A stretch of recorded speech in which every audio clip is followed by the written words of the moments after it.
Ish joyida jarohat oldingizmi, lekin kompaniya davolanish pulini o'zing to'laysan, sanji qildirma deb qo'rqityaptimi? Unda bu videomni oxirigacha ko'ring, chunki Koreya qonuni sizni himoya qiladi.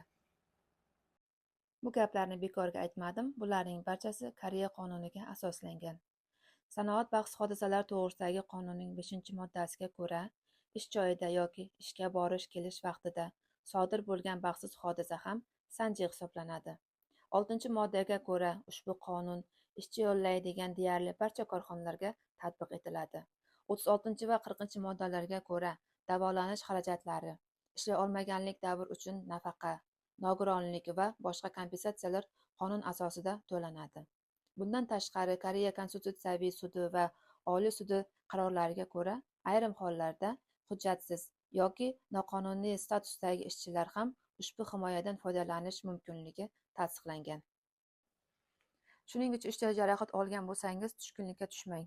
Ish beruvchining gapiga ishonib, o'z huquqingizdan voz kechmang. Avvalo mutaxassis bilan maslahat qiling. Agarda siz ham mana shunaqa holatda bo'lsangiz, biz bilan bog'laning. Pobmun Tejon sizning huquqingizni himoya qilishda o'zbek tilida yordam beradi.